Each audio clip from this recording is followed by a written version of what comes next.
Hello there, it's good to see you. I'm Pritha Manivannan and you're watching Nightline. These are your headlines. Interstate travel allowed from December 7th. And Datuk Sri Ahmad Faizal Azumu resigns as Perak Menteri Besar.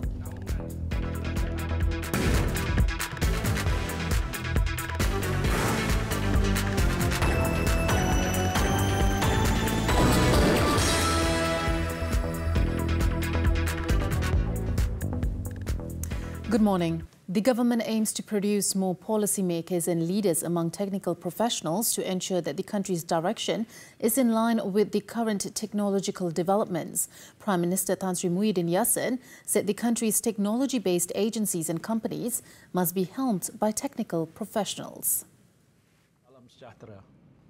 The Prime Minister said in order to strengthen the profession, reform should start from the early stages of education. For a start, the government is striving to strengthen the quality of science, technology, engineering and mathematics, STEM, and technical education and vocational training TVET graduates. Di peringkat yang lebih awal, para pelajar sekolah dan belia perlu digalakkan untuk menjadikan bidang-bidang ini sebagai pilihan kerjaya masa depan mereka, bukan sahaja demi memenuhi keperluan masa depan perindustrian negara, tetapi untuk melahirkan golongan profesion teknikal yang berdaya maju, selari dengan perkembangan global, terutamanya ledakan teknologi IR 4.0. He added that the younger generation's interest in technical fields must be nurtured, especially in engineering, which is often associated with the term dirty, difficult and dangerous, or the 3Ds. The Prime Minister said technical field graduates are expected to become a hit in the job market in the future, as trends indicate that technology-related fields will become a high-demand profession. Tan Sri Muhyiddin added that Malaysia has many world-class technology-based companies such as Petronas, the UEM Group, Pharmadiaga Berhad, Telekom Malaysia, Celcom, Maxis and many more, where the majority of employees are in the technical profession. While at the public sector level, he said Malaysia can be proud of the country's leading technical agency, such as the Public Works Department, which has contributed greatly to the development of the country's infrastructure. The Prime Minister said this in a special address in conjunction with the National Technical Profession Day celebration. Interstate and inter-district travel will be allowed beginning Monday, except for areas under the Enhanced Movement Control Order (EMCO). Senior Minister for Security, Datuk Sri Ismail Sabri Yaakob, said Malaysians no longer need to ask for police permission to travel to different districts within a state from December 7th onwards. Mulai daripada 7 hari bulan, pihak polis tidak lagi mengadakan sekatan-sekatan jalan raya. Tetapi arahan kepada pihak polis, walaupun tiada sekatan jalan raya, tetapi memfokuskan kepada pematuhan SOP. Maka polis akan lebih kepada pematuhan SOP. In line with the move, Datuk Sri Ismail Sabri also announced that the 3 per vehicle rule will be lifted. All vehicles, he added, will be allowed to ferry passengers according to their respective capacity. Commenting on the tourism sector, he said the National Security Council would discuss with the Tourism Ministry and provide a positive list of activities allowed to take place soon. Datuk Sri Ismail Sabri added that the government would hold discussions on Monday about the work-from-home order for states that have gone back to the Recovery Movement Control Order, RMCO, and whether people can be allowed to return to the office in full force. Datuk Sri Ismail Sabri also announced that the government has decided to lift the Conditional Movement Control Order (CMCO) in several states starting from midnight on Sunday, following a drop of COVID-19 cases in these states. He said the states are Perak, Kelantan, Pulau Pinang, Negeri Sembilan, Labuan and Putrajaya. He also said that the move was decided after considering the current and expected impact on the economic recovery if the CMCO is extended. Dijangkakan KDNK negara akan kehilangan sebanyak 300 juta ringgit sehari jika PKPB diteruskan.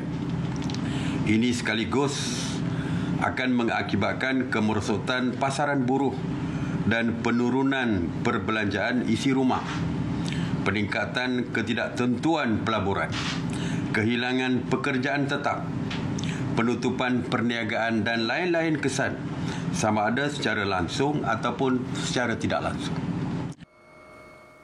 For the states and locations where the CMCO will be lifted, these places will join other states like Terengganu, Pahang, Kedah, Perlis, Melaka and Sarawak, in which they will remain under the Recovery Movement Control Order RMCO until December 31st. However, Datuk Sri Ismail Sabri added that certain districts and sub-districts that are still under the red zone or high-risk areas within the states will remain under strict lockdown. Meanwhile, Datuk Sri Ismail Sabri revealed that the CMCO in Selangor and Kuala Lumpur has been extended until December 20th. However, the extension will not involve the Selangor districts of Ulu Selangor, Kuala Selangor and Sabak Bernam, as all of them will be placed back under the Recovery Movement Control Order. He added that the CMCO in Sabah has also been extended until December 20th. KKM turut mengesahkan masih terdapat peningkatan kes positif COVID-19 di beberapa daerah di seluruh negeri Sabah. Oleh itu, di atas nasihat KKM, sedang khas bersetuju supaya PKPB di seluruh negeri Sabah dilanjutkan lagi selama 14 hari mulai 7 hingga 20 Disember. The senior minister also said that some of these strict standard operating procedures SOPs in the state have been loosened, including allowing entry of individuals into Sabah for social visits and no longer requiring police permit for inter-district travel and movements across state lines. Datuk Sri Ismail also pointed out that Enhanced Movement Control Order EMCO at K Avenue Megacity in Penampang, which was enforced on November 22nd, ended on Saturday, but the area would still be subjected to the CMCO's SOPs. Sabah has been under CMCO since October 13th, while Selangor, Kuala Lumpur and Putrajaya were all placed under CMCO on October 14th, initially for 2 weeks. It was then extended until November 9th, after which a second extension of 4 more weeks was announced. Datuk Sri Ahmad Faizal Azumu has resigned as Perak Menteri Besar a day after he lost a vote of confidence in the State Assembly. The Cenderawsih Assemblyman, who is also Bersatu Deputy President, said that he had submitted his letter of resignation to the Sultan of Perak, Sultan Nazrin Muizuddin Shah, during his second audience with the ruler on Saturday.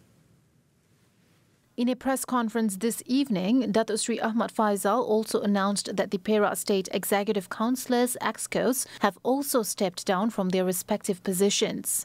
He added that he will leave it to the palace to decide on when the date of his resignation will come into effect.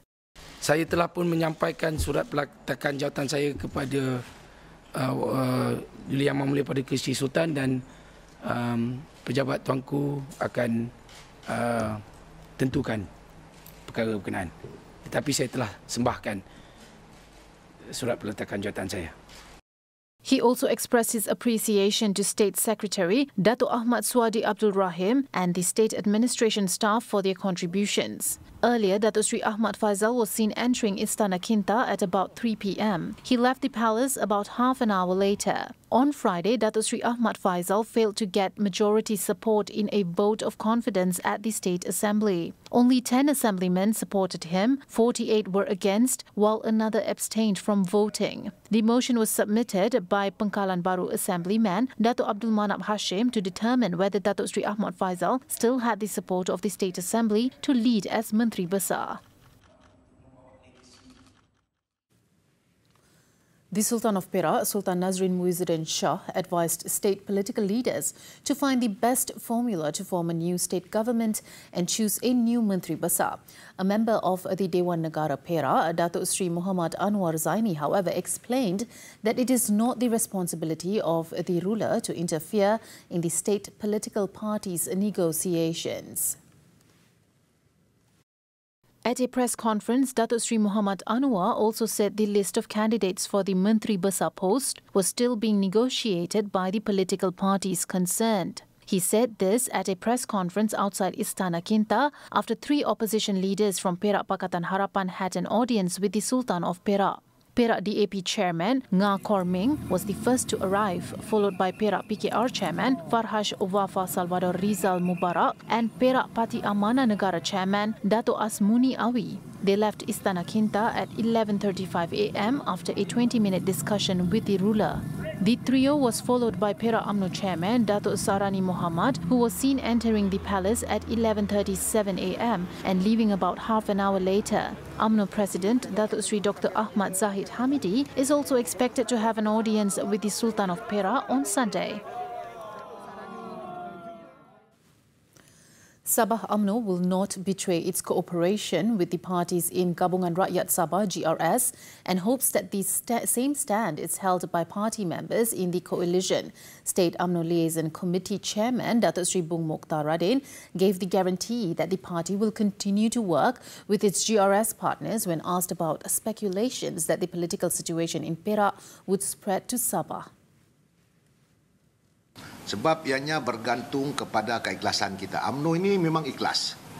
Kita tidak akan mengkhianati rakan kita dan kita juga meminta rakan kita jangan mengkhianati kita. Siapa-siapa hilang rakan kita. Sebab konsep bersama-sama ini bermakna keputusan-keputusan yang diambil mesti bersama-sama. He added the situation faced by UMNO in Perak should not be equated with UMNO in Sabah because each had its own political sentiments. Datuk Sri Bung Mokhtar, who is also Sabah Deputy Chief Minister, said this at a press conference after chairing the State UMNO Liaison Committee meeting in Kota Kinabalu on Saturday.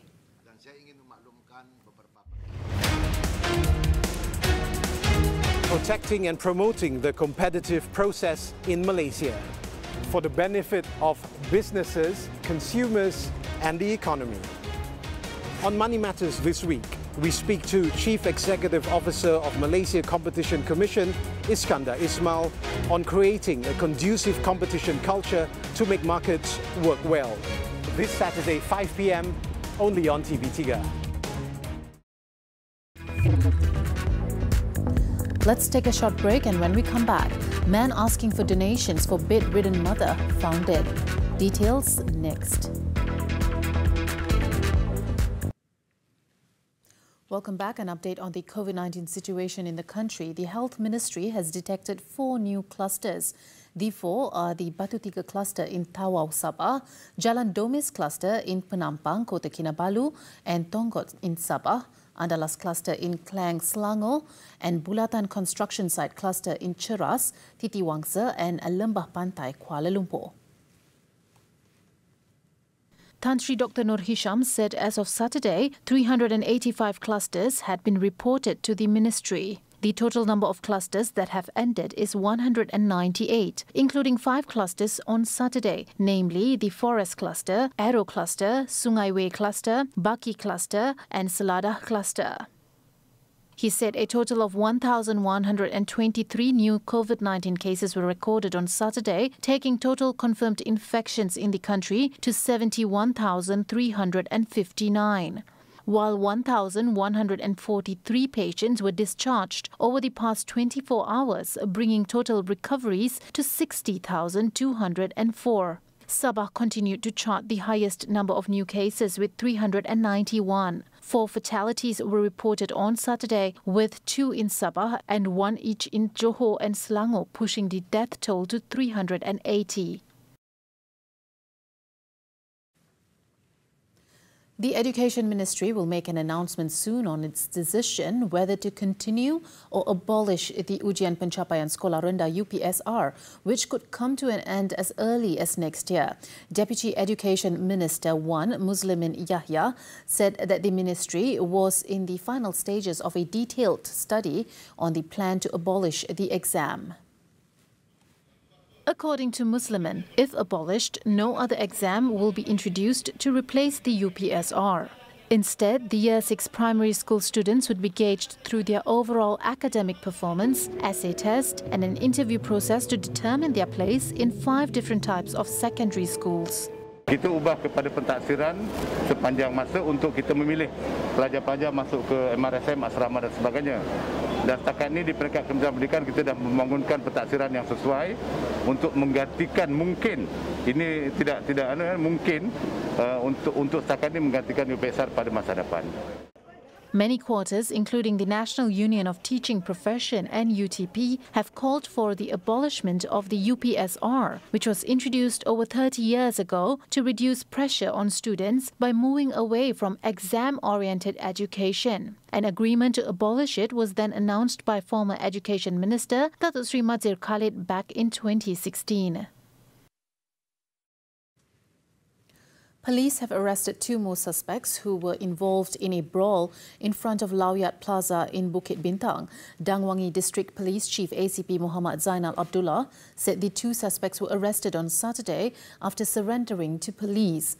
Altogether, he said the police arrested 44 local citizens, comprising of 41 men and 3 women, consisting of store owners, employees and members of the public aged between 20 and 35. All the suspects are now being remanded for 3 days beginning Saturday for further investigation for rioting under Section 147 of the Penal Code. On Saturday, police received a call from the public regarding a brawl triggered by a dispute over customers at the outlets selling computers and laptops. Several video clips had surfaced on social media showing a group of men fighting in front of the plaza, which then continued in the premises. Members of the public were shocked when a 52-year-old man was found dead outside a bank in Kuala Nerus, Terengganu on Saturday. It was understood that he was asking for donations from the bank customers to pay for his bedridden mother's medical expenses. Kuala Terengganu Police Chief ACP Abdul Rahim Mat Din, when contacted, said the incident occurred at Dataran Austin at about noon. A witness said the man, identified as Marzuki Ali, was waiting outside the bank before he suddenly collapsed. He was later confirmed dead by medical team. The body was then sent to Sultanah Nur Zahira Hospital for post-mortem. The case was classified as sudden death.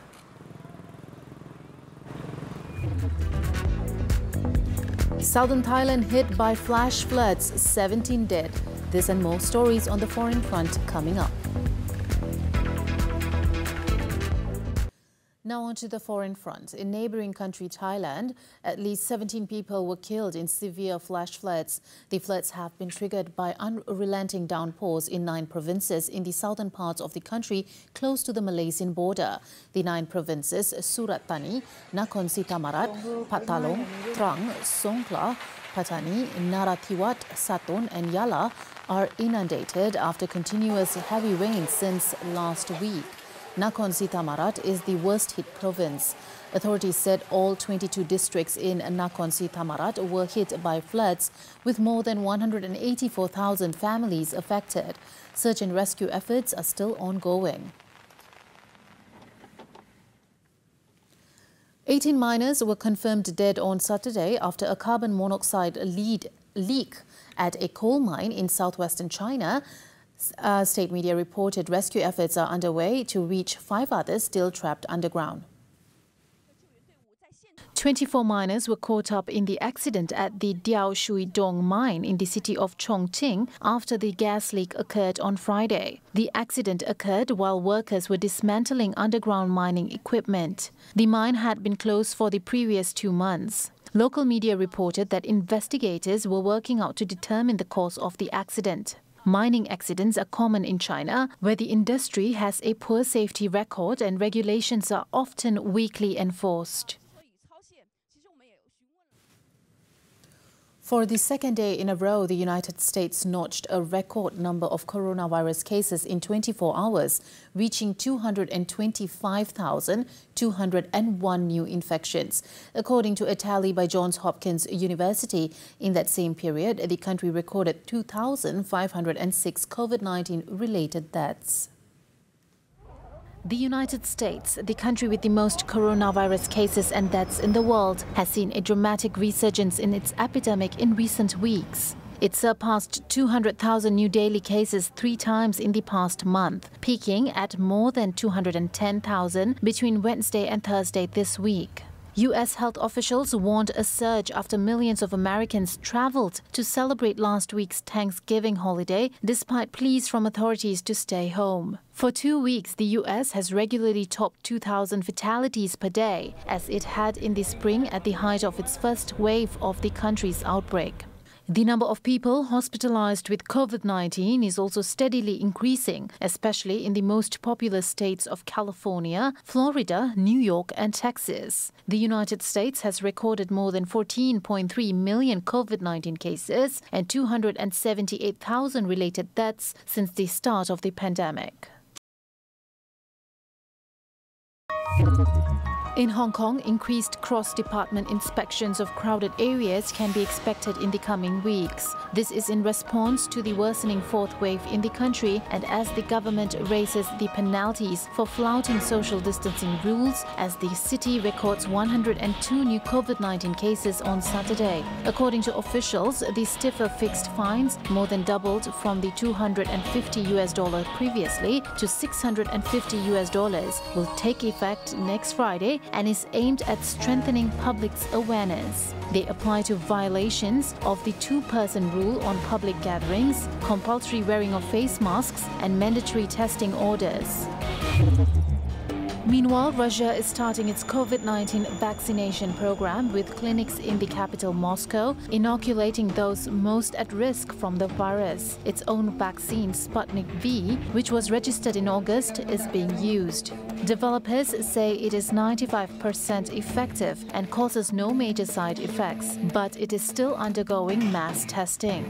Thousands of people have already registered to get the first of 2 jabs over the weekend, but it is unclear how much Russia can manufacture. Producers are only expected to make 2 million doses of the vaccine by end of the year.